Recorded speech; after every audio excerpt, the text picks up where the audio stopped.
Hey YouTube, it's Weird Paul. My friends and fans, the Standrings, found and bought me this book from Amazon. Amateur Media and Participatory Cultures by Anna Maria Montrescu Mays and Susan Asman. There's a reason that they got me this book. It's the first book that I know of that has parts of chapters that are about me. Let's review what's written and see how correct it is. Use of the text in this review falls under fair use, just like their fair use of my YouTube video stills in their book. From the mid-1980s onwards, new users started exploring this new media technology, one of them being the Petrosky family. This case tells the story of a collection of more than 600 videos produced by Paul Petrosky, who started making his own videos in 1984 as a 14-year-old when his father bought an RCA color video camera. Whoa, hold up here. I wasn't 14 when I started making my own videos, I was 13. And though it's true that I produced more than 600 videos, that just applies to the homemade music videos that I made. The total videos I made would be over twice that amount, maybe closer to 1,500.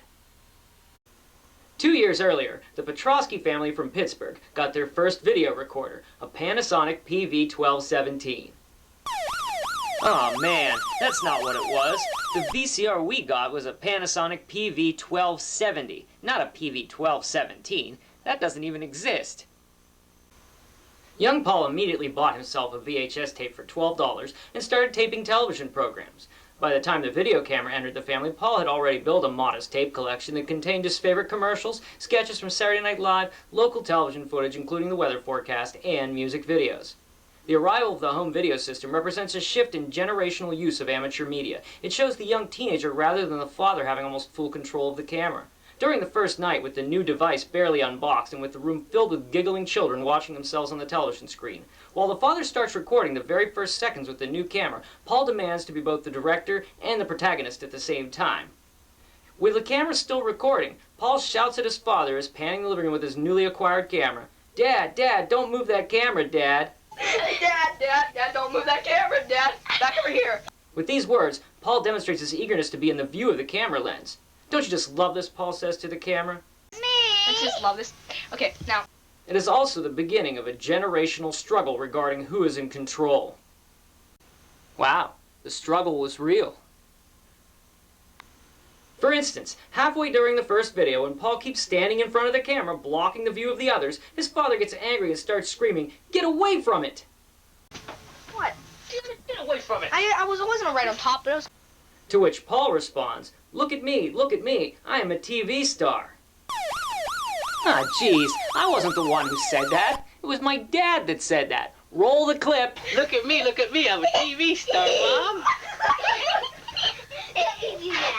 From then on, and not always with the approval of his father, Paul started using the camera himself. It was another year before the family bought a tripod, but during that period, Paul would convince his mother or one of his sisters to hold the camera whenever he wanted to be on screen, show his birthday gifts, do music video imitations, or just be funny. It is interesting to analyze his many camera appearances. His total confidence in front of the camera indicates how children of his generation have grown up in a television culture characterized by people sharing thoughts, ideas, and creative moments in a public domain. His videos also show a complete lack of the traditional, more restricted form of documenting that had become one of the characteristics of the average home movie. Also, the more mundane moments of his ordinary life were documented with a youthful swagger wrapped in a loose and almost experimental use of the camera. This meant that the camera was on when his father became angry and shouted at him, when his mother got irritated and screamed at him, and it was on in the bathroom when Paul explored the inside of the toilet. The last scene is only known because Weird Paul recollected his early video-making memories in his YouTube version of his old VHS tape, but at the time of recording, his father had erased these specific images as being inappropriate. Over the years, Paul built a unique video archive, a visible evidence of a transformational period in which amateur media making was no longer the prerogative of the parents. The availability of integrated synchronous sound added an extra and very interesting layer to this work as well. For instance, sound changed the one-dimensional home movie into a multi-layered document, stimulating new themes and directions. When Paul talked to the camera, he created a certain level of intimacy, which is now quite conventional, but compared to the long silent era of amateur film, was still rather new then. Spoken words gave him the option to control the narrative, adding through his voice his strain of thoughts to the video. But the ability of synchronous sound also set new challenges, as the camera would catch every sound, including sounds that were not intended to be captured on tape. For instance, in one video, Paul had his family participate to help him reenact a video clip by the popular hard rock band Twisted Sister.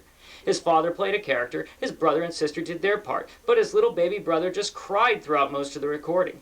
It is exactly this inherent probability of recording unwanted sounds, voices, or noises that gave the home mode a greater sense of polyvocal representation.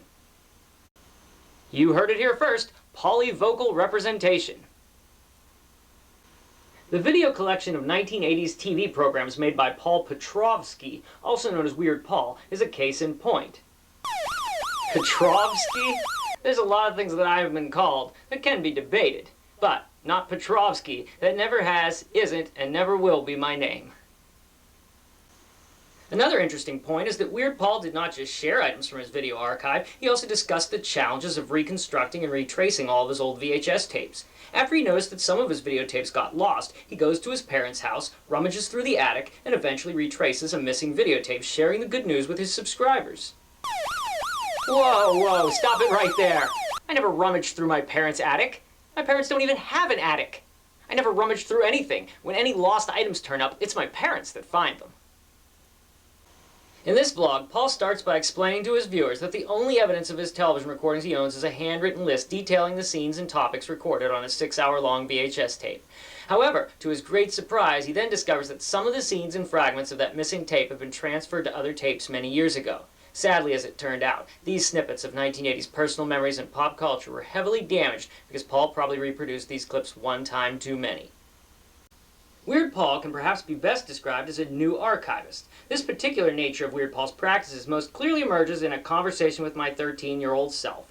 Weird Paul juxtaposed footage of his current vlogging self with the digitized video footage of his younger archived self, so as to create the illusion of a conversation taking place between the past and the present.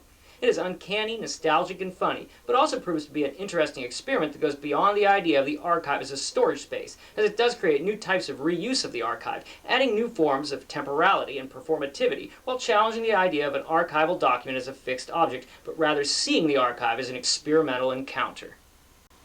So there it is, amateur media and participatory cultures.